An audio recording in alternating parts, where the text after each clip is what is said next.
मेरा वाला वो थानेदार है। पापा सा मासा को समझाइए ना। देखिए उन्हें बताइए हमारा वहाँ जाना बहुत जरूरी है। मैं हमारे थानेदार सा को उस औरत की कैद में नहीं देख सकती। बताइए ना मासा को। पर बेटा मासा। और मैं अपनी बीनी को ऐसे कैसे जाने दे सकती हूँ?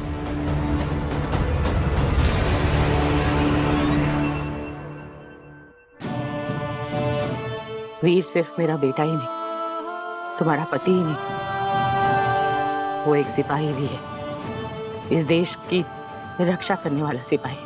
और आज तुम भी एक सैनिक की तरह वहां जा रही, भारत माता की रक्षा के लिए। तो बिना आशीर्वाद के अपनी बेटी को कैसे भेज सकती?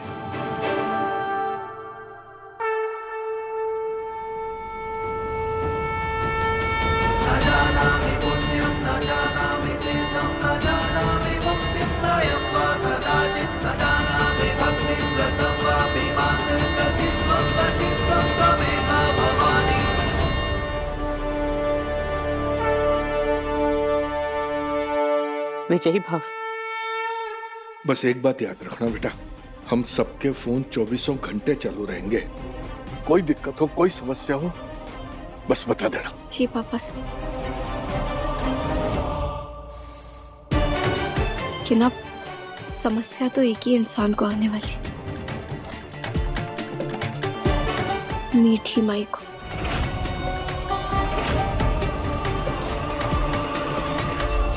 मीठा मीठा बोल, मीठा मीठा बोल।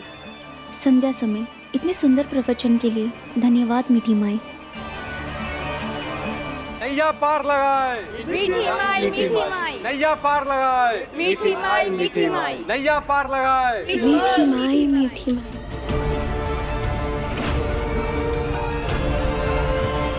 ये लड़की फिर यहाँ आ गई। अभी तो यहाँ से गई थी, पता नहीं चैन से कब जीने देगी। मीठी माई, मारे को अपने शरणों में ले लो। मैं अपने थानेदार सा के बिना नहीं रह सकती। प्लीज मीठी माई। ऐसा कैसे मुमकिन है? मैं आपके आश्रम का ना एक छोटा सा कोना पकड़ लूंगी। छोटी सी जगह लगेगी मारे को। हमारा नाम भी चिड़िया जैसा और कदकाठी भी। मैं आपके सारे काम कर दूंगी। झाड़ू पोछा और प्रसाद वाले बर्तन वो भी धो दूंगी। बस मारे को हमारे थानेदार सा की आंखों के सामने रहने दीजिए प्लीज मीठी माई। बुलबुल तुम यहाँ आश्रम में नहीं रह सकती। वीर ने कहा है ना कि उसका मिशन है। मैं उनके काम के अड़ंगे बिल्कुल ना आऊंगी। मैं एक कोने में जाकर बैठूंगी। पर आपको तो पता है ना, सावन के महीने में पत्नियां अपने पतियों को लेकर कहाँ कहाँ घूमने जाती। मैं तो बस हमारे थानेदार सा की आंखों के सामने रहना चाहती हूँ। और आपको तो पता है ना, सावन भादो बिन साजन आधो। बुलबुल मैं तुम्हारी बात समझ सकती हूँ, लेकिन किंतु परंतु बट वाय।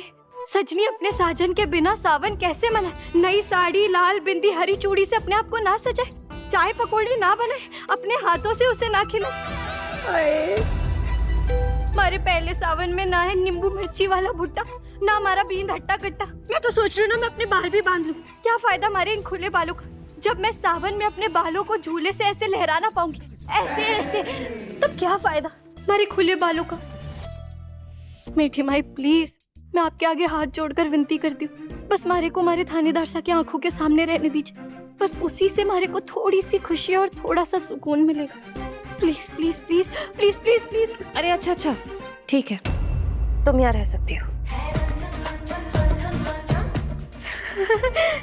थैंक यू सबको थैंक यू।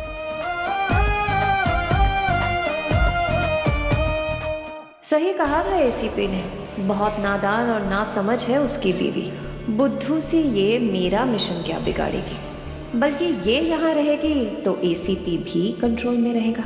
और अगर प्लान के आखिरी दिन उसने मेरी बात नहीं मानी तो इस लड़की की जान की धमकी देना आसान होगा।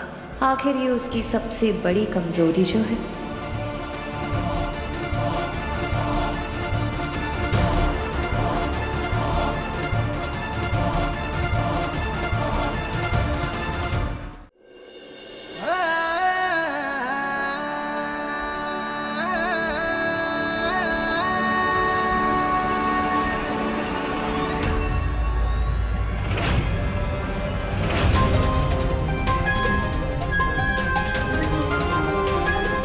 पापा सा की नींद की गोली वाली चाय चेले चपाटों के होश उड़ाए। थानेदार साहब,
आपने वादा किया था भगवान से कि कभी अपने जान को खतरे में न डालेंगे।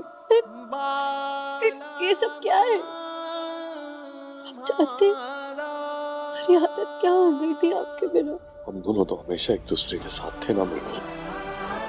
कभी मुझे छोड़कर मुझसे दूर गए ही नहीं। यहीं थी मेरे पास, मेरे साथ। मेरी हर मुश्किलों को आसान बनाती मेरी बुलबुल मेरे पास ही थी। कितनी चोट लग गई उनको। ये मैं इन लोगों को ना छोड़ूंगी नहीं। छोटे से मामूली से खरोच है ये छोड़ो, कुछ नहीं, मैं बिल्कुल ठीक हूँ। तुम्हारे सामने खड़ा हूँ, कुछ नहीं हुआ मुझे, मैं ठीक हूँ। वाले कैसे? सब ठीक है। रोज भगवान जी से प्रार्थना करते हैं कि आप जल्दी से घर आ जाए। इसका मतलब? सबको पता है मीठी माई के ढोंग के बारे में, और उन्होंने आपको यहाँ कैद करके रखा है इस बारे में। मीठी माई सिर्फ एक पाखंडी महिला नहीं है, बल्कि बहुत खतरनाक भी है बुलबुल। Very dangerous. तुम्हें यहाँ ऐसे नहीं आना चाहिए था बुलबुल। तुम्हारी जान को खतरा है। क्यों? तुम्हारी जान तो पहले से ही खतरे में। तुम्हारी जान। अब आप कुछ नहीं बोलेंगे। अब हमारे साथ घर चलिए, थानेदार से घर चलिए, फिर हम दोनों ना मिलके मीठी माई को सबक सिखाएंगे। आप जानते हैं आपके जैसा हूबहू दिखने वाला एक आदमी है, और वो मीठी माई के लिए काम करता है, और उसके इरादे नेक ना है। अब चलिए हमारे साथ। मेरे जैसा दिखने वाला आदमी?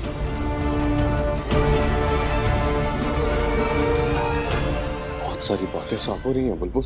वो नकलची बंदर बिल्कुल हूबहू आपके जैसे दिखता है, लेकिन वो एक नंबर का विलन है। मीठी मीठी माई ने मुझे कहा था कि वो मुझे बदनाम करना चाहती है। अब समझ में आ रहा है बुलबुल, अब समझ में आ रहा है। मुझे यहाँ बांध कर मुझे कैसे बदनाम करती वो हमशक्ल, उस हमशक्ल के जरिए मुझे बदनाम करना चाहती है बुलबुल, और यही उसका प्लान भी था। मैं उन्हें कुछ करने ही ना दूंगी। अब चलिए हमारे साथ चलिए, चलिए। नहीं बुलबुल बुलबुल बुलबुल, हम यूं ऐसे भागकर यहाँ से नहीं निकल सकते। ये आश्रम हर वक्त पूरी तरीके से उस मीठी माई की निगरानी में रहता है। हर जगह हर कोने पर चेले तैनात रहते हैं। वो पूरा आश्रम सीसीटीवी से कवर्ड है।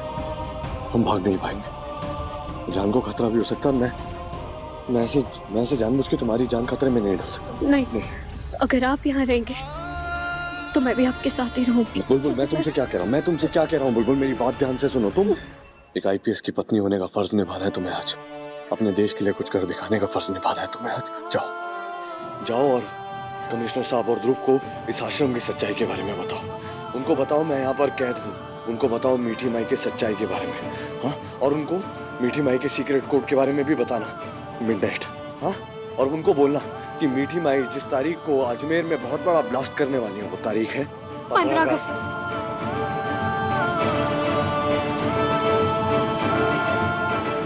आपके दिए लॉकेट में आपकी छिपाई चिप मारे को मिल गई थी। उसमें जो कोड था उससे मारे को ये तारीख पता चली। Very good Bulbul, I am very proud of you. मैं किसी भी हालत में इस अटैक को रुकना होगा।